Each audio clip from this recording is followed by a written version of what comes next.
Dr. Edward Thorne pulled into the hospital car park at 6:47 in the morning, while the December frost still clung stubbornly to the windscreen.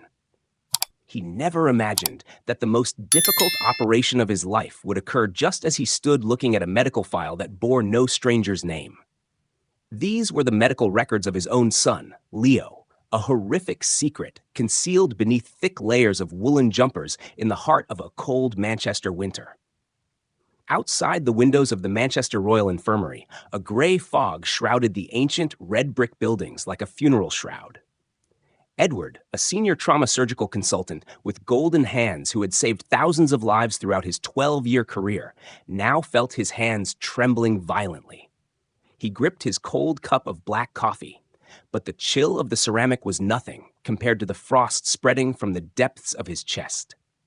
Leo, his 9-year-old son, who was his entire world and his only hope, was slowly breaking before his eyes without him ever knowing. A sharp knock at the door cut through his dark thoughts. Dr. Fiona Campbell, the head of pediatrics and his oldest colleague, walked in with an expression so grave that the air in the room seemed to freeze. She placed a stack of documents along with high-resolution photographs on his oak desk. "Edward, I saw Leo in the waiting room last week when Siobhan brought him in for a routine asthma check. The bruises on his upper arms and back were not from playing or falling off a horse as Siobhan claimed. Those are the fingerprints of an adult, a grip strong enough to leave the mark of brutality on a child's flesh," Fiona said, her voice catching with a quiet fury.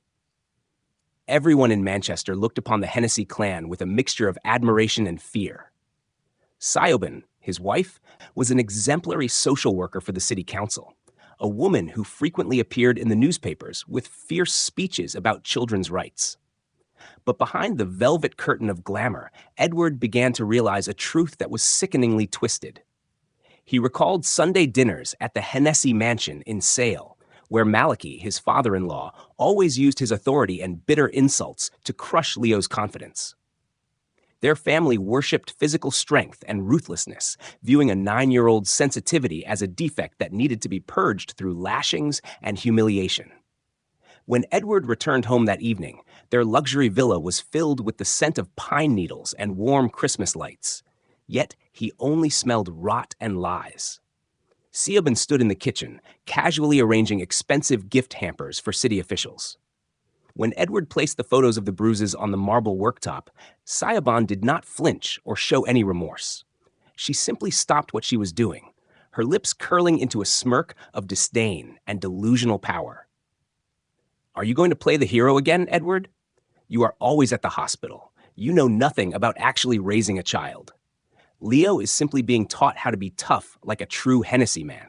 Do not use your oversensitivity and medical theories to ruin the peace of this family. If you continue to cause trouble, I will ensure that your career at this hospital ends before this winter is over." Siobhan had always underestimated her husband, viewing him as nothing more than a tireless machine, a money-making tool to feed her family's extravagant lifestyle and reputation. They had no idea that beneath that calm and somewhat submissive exterior, Edward Thorne possessed real connections and power within the authorities and the legal system that the Hennessey clan could never reach. His silence was not weakness or acceptance. It was the extreme focus of a surgeon carefully studying a tumor before making the definitive cut.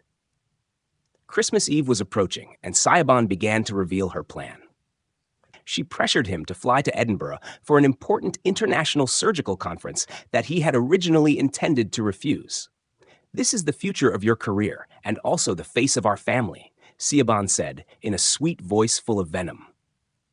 "Do not worry about Leo. He will have the most traditional and warm Christmas at his grandparents' estate." Edward looked into his wife's eyes and saw nothing but cold calculation. He nodded, accepting his departure. He knew he needed to temporarily withdraw so the perpetrators would reveal their true nature when they thought they were completely safe. As he stepped out of the door with his suitcase in hand, Leo stood at the foot of the stairs, looking at him with deep eyes that held an unspoken plea for help. Edward leaned down, held his son tightly, and kissed the boy's forehead, whispering an ironclad promise meant only for the two of them. "Dad will be back, and this time, No one in the Hennessey family will ever touch you again. The taxi rolled away from Sale at 10 o'clock that night, leaving behind the Christmas lights that flickered like the eyes of demons.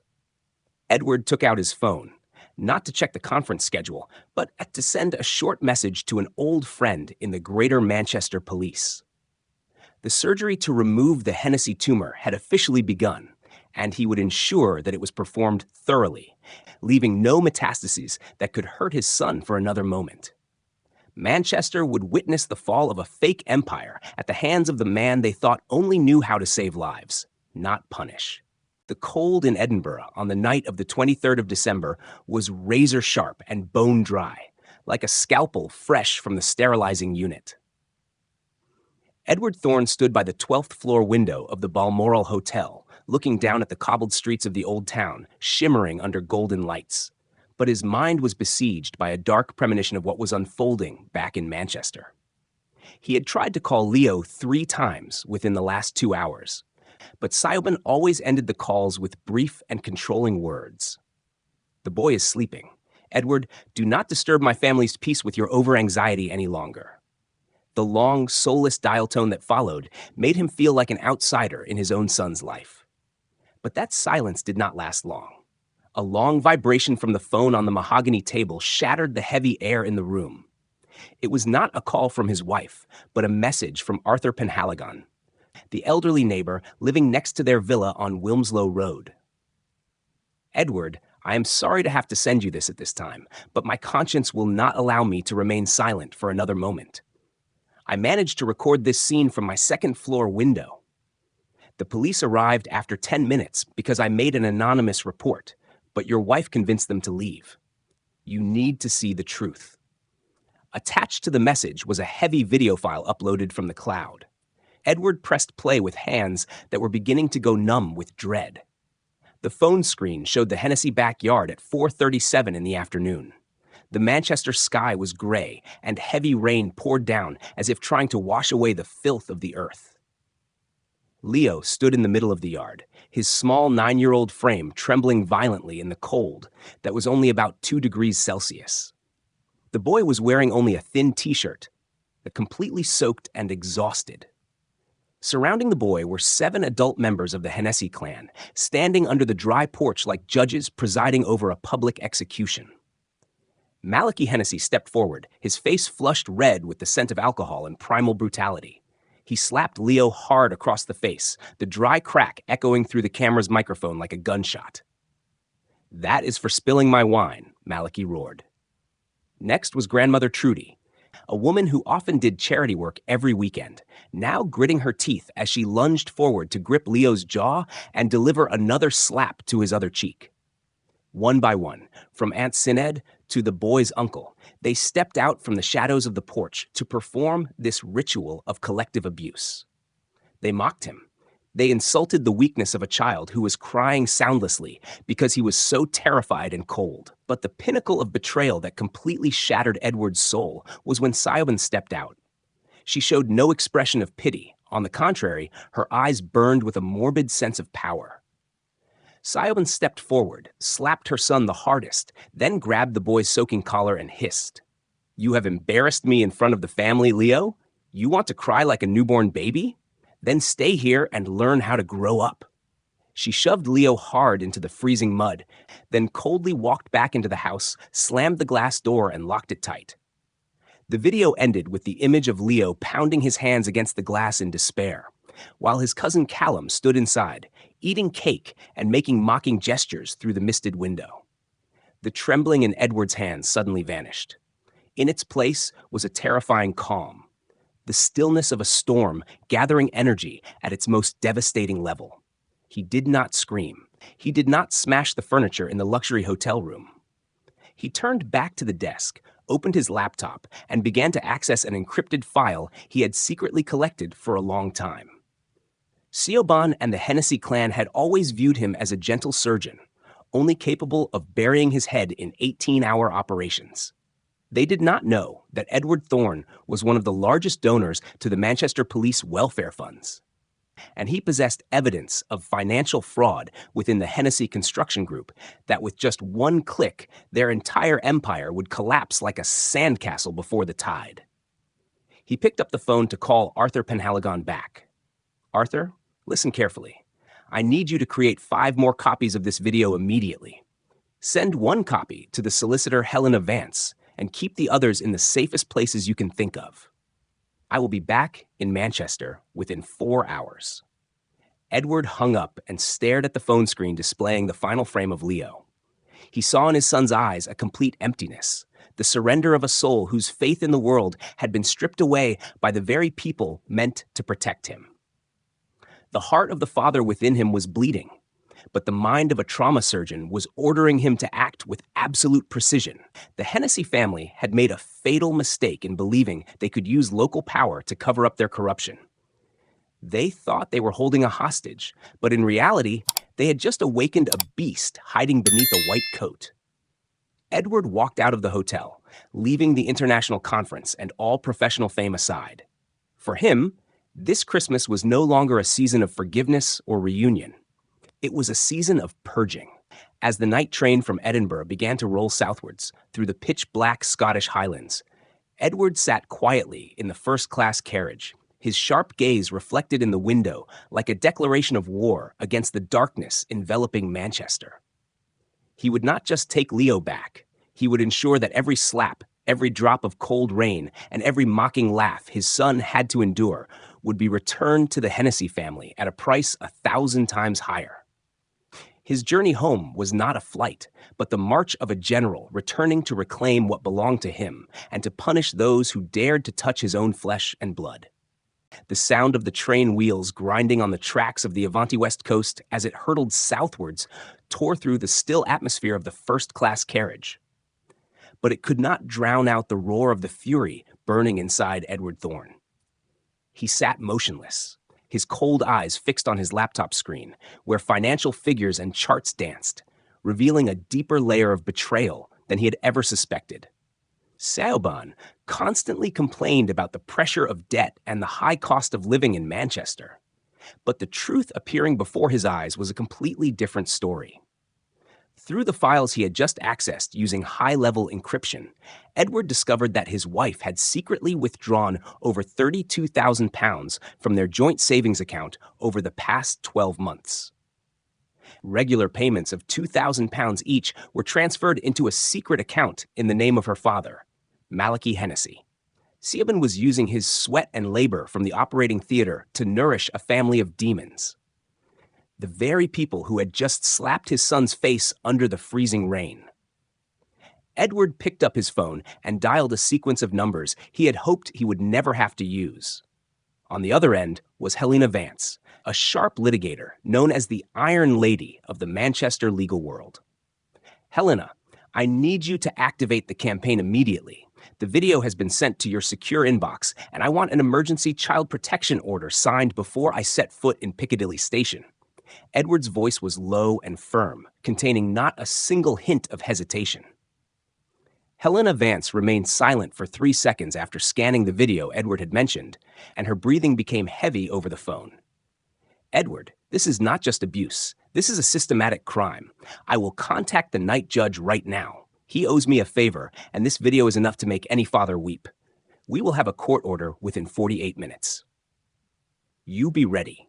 I do not just want Leo. I want the entire Hennessey clan brought to their knees. Edward hissed through his teeth. Siobhan had always believed she held the power in this marriage because of her reputation as a social worker and her family's network within the city council. She viewed Edward as merely a salaried surgeon, a gentleman exhausted by the public health system. She had no idea that the Thorne family in Leeds, from which Edward came, owned a string of medical device patents worth up to £43 million. Edward had chosen to live a simple life to dedicate himself to medicine, but when his most precious possession was threatened, he was ready to unleash the true financial power and influence he had carefully hidden for a decade. He opened his phone and executed a fast transfer of £50,000 into Helena's trust account to prepare for the most brutal legal battle the city of Manchester had ever witnessed. As the train began to decelerate to enter Manchester Piccadilly station at 11 o'clock at night, the sky above the station was hazy under the persistent drizzle characteristic of northern England. Edward stepped onto the platform with the demeanor of a surgeon preparing for a decisive cut. Waiting for him at the foot of the escalator was Dax Miller, a rugged private investigator who had helped his hospital investigate countless complex insurance frauds. Dax nodded, handing Edward a thick file wrapped in a waterproof bag. "Edward, I've been watching them for 2 hours. The entire Hennessey family is in the Sale mansion celebrating an early Christmas. Malachi has just opened his 3rd bottle of champagne. Leo is locked in a basement storeroom without heating, and Siobhan is in the living room, laughing with her sisters as if nothing has happened." Edward's anger had now transformed into a cold and precise energy. He gripped the file, which contained the entire history of Malachi Hennessey's tax fraud and the false reports Siobhan had created to cover up child abuse cases in the area she oversaw. He carried more than just a father's love. He carried a death sentence for the reputation and careers of the 7 people gloating in that house. Edward stepped into Dax Miller's black car waiting outside the station entrance. "Drive straight to Sale, Dax, and call the local police. Tell them that Dr. Edward Thorne is coming to deliver justice."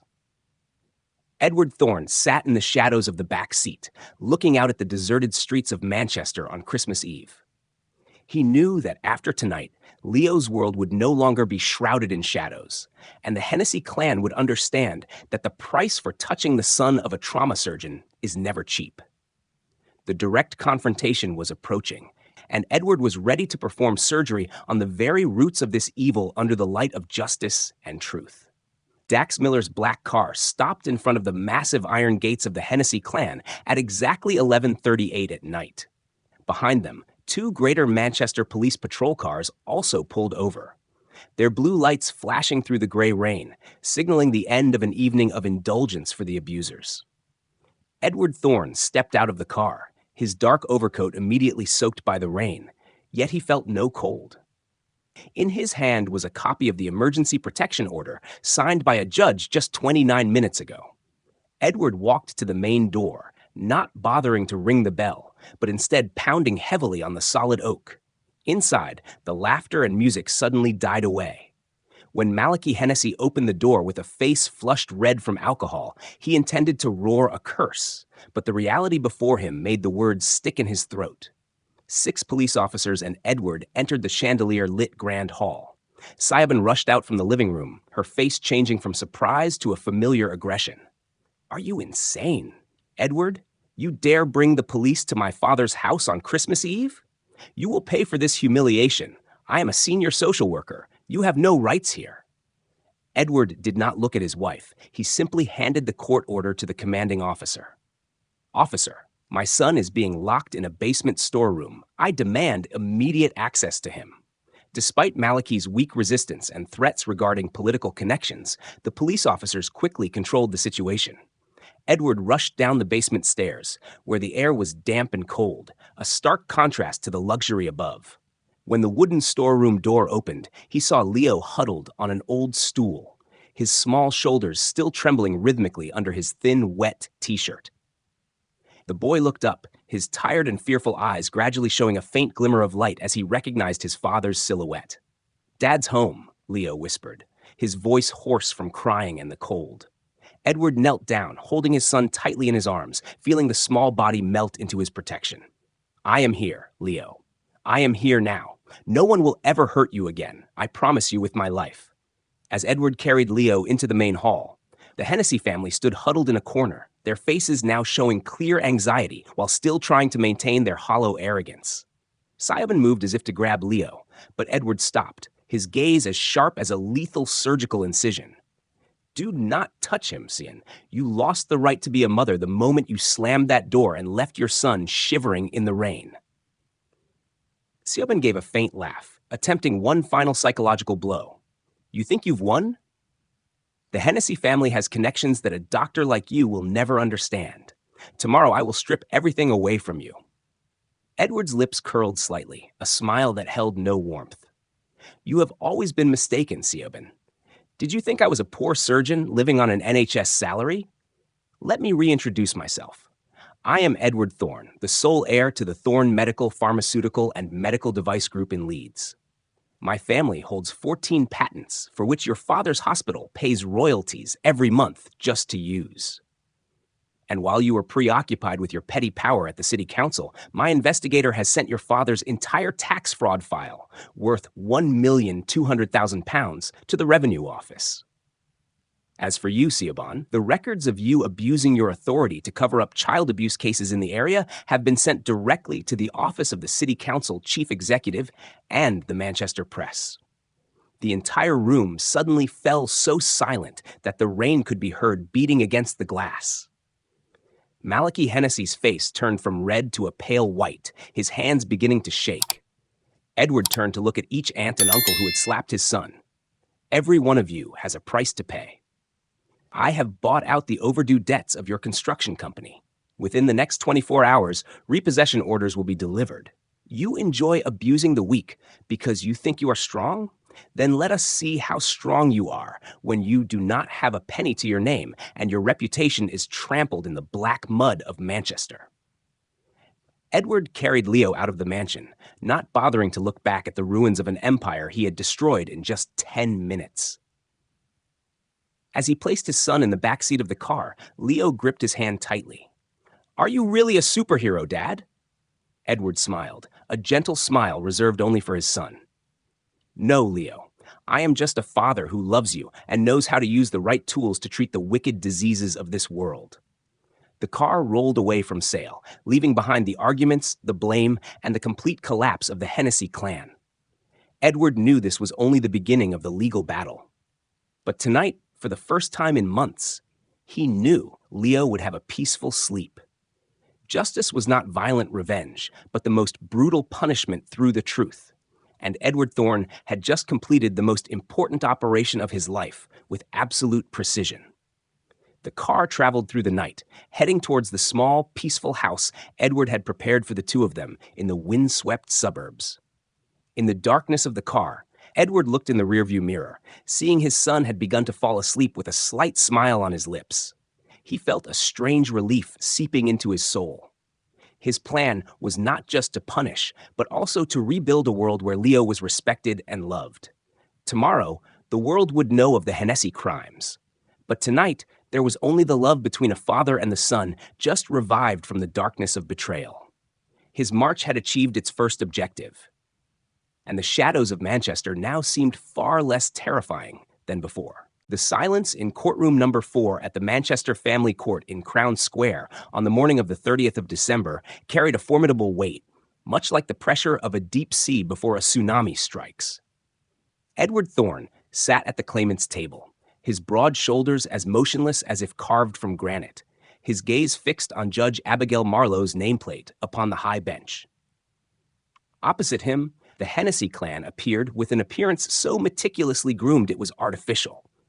Siobhan wore a modest black dress, her light makeup revealing a calculated exhaustion, while Malachi Hennessey gripped the armrests of his chair, struggling to hide the trembling of a man who had just learned his financial empire was being torn apart by repossession orders. They had hired Julian Sterling, a litigator notorious for the dirtiest tactics, to protect what remained of the family's honor. Julian Sterling began the defense with a sarcastic tone, deliberately targeting Edward's frequent absence from home.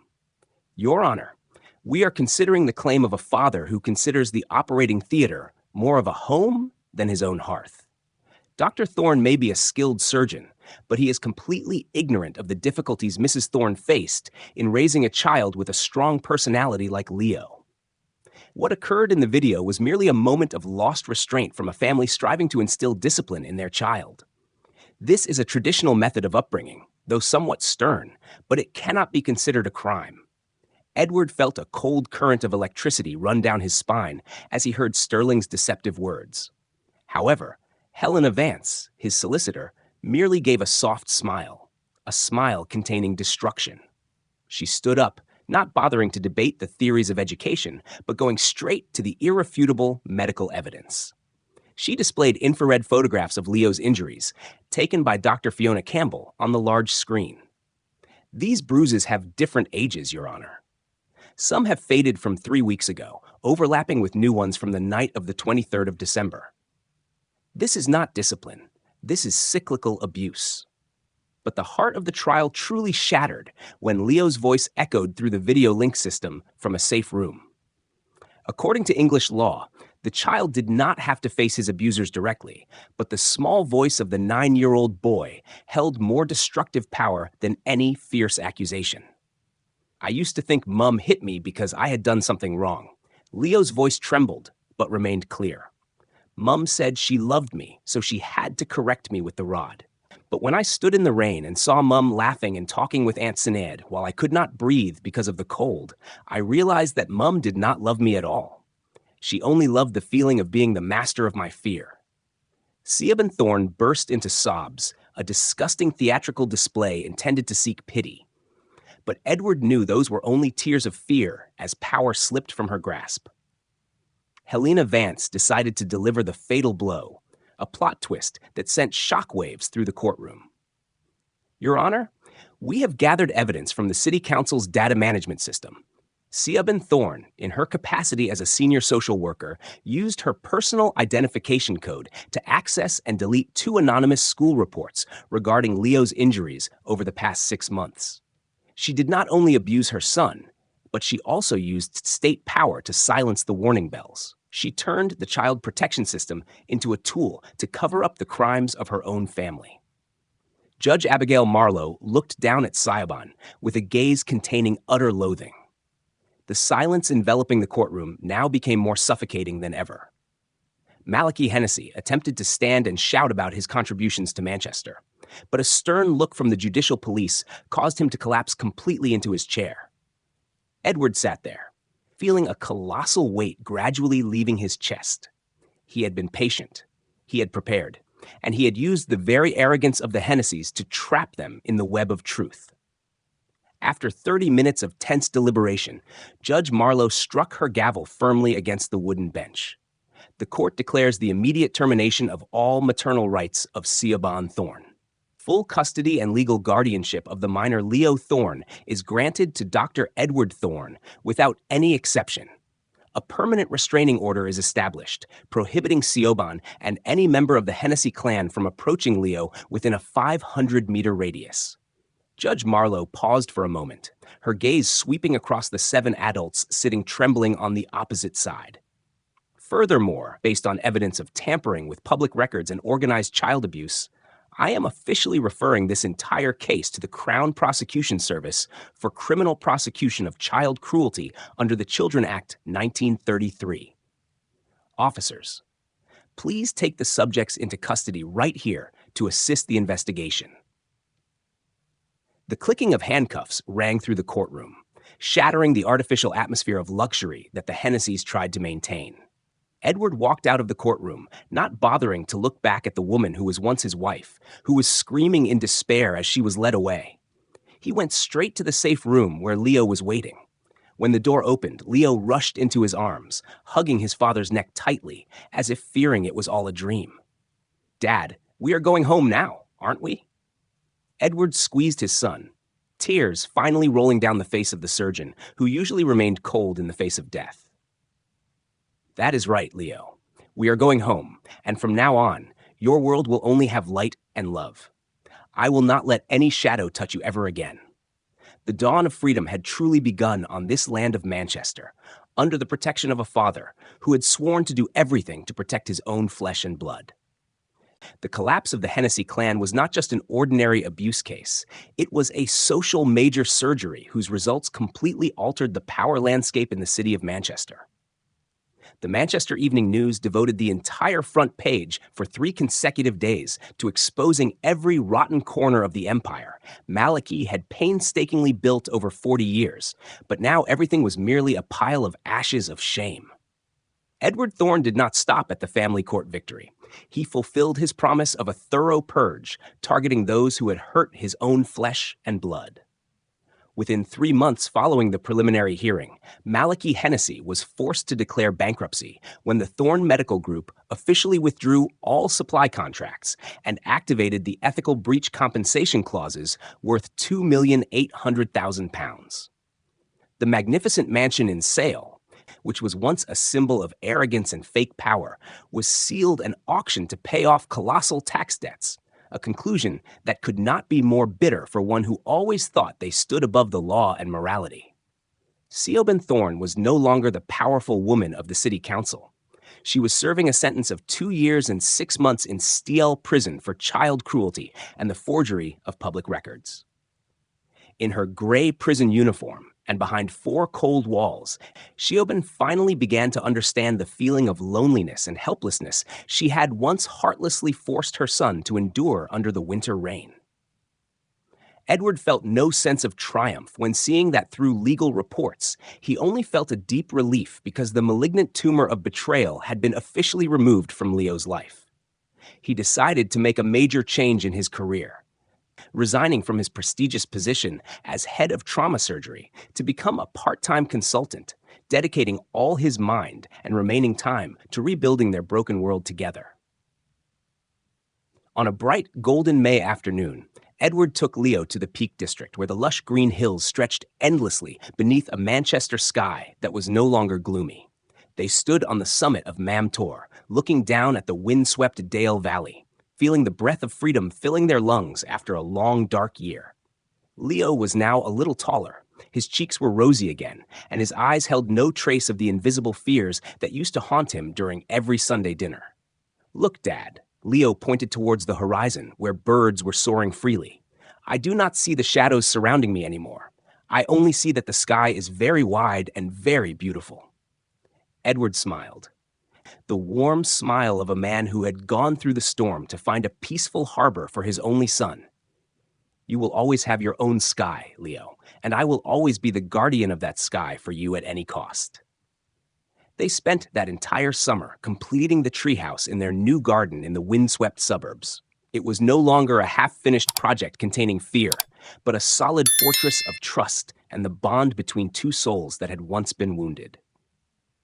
Edward used the very compensation funds recovered from the Hennessey clan to establish the Thorne Light Foundation, an organization specializing in providing legal and medical support for children abused in their own homes. He realized that his true power did not lie in his vast fortune or resonant surgeries, but in the ability to create a protective shield for the weakest beings who were calling for help in silence. One evening before the start of the new school year, Leo brought Edward a new drawing he had secretly worked on all week. This time, there were no more terrifying shadows or cold mud. The picture showed the father and son standing on a hilltop, holding hands tightly under the bright sun of the Peak District. Beneath the drawing, the boy wrote in careful and affectionate letters, "Thank you, Dad, for not leaving me in the rain and for bringing me home. You are my greatest hero." Edward squeezed his son tightly in his arms, feeling Leo's heart beating healthily, confidently, and full of hope. Every sacrifice, every brutal confrontation plan, and every legal effort was completely worth it just to exchange for this peaceful moment. The story of Dr. Edward Thorne and his journey to protect his son from the Hennessey family abuse has closed, but it leaves a powerful message about the strength of fatherhood and resilience against the darkness of injustice. The truth may be hidden by power and lies, but it will always find a way to shine if we have enough courage to fight. Home must be the safest place to return to, and for Leo, the future is no longer an obsession, but a path brilliant with light under the protection of his great father. Thank you for following the dramatic and moving journey of Dr. Edward Thorne and his son from the cold winter days in Manchester until finding brilliant justice. If the story of Edward's courage in breaking the silence to protect his loved one has touched your heart, please leave a comment sharing your thoughts below. Do not forget to hit the like button and subscribe to the channel to support us in releasing more dramatic and meaningful stories like this in the future. Your companionship is the greatest motivation for us to continue spreading the good values of life. Wishing you a peaceful day and see you in the next videos.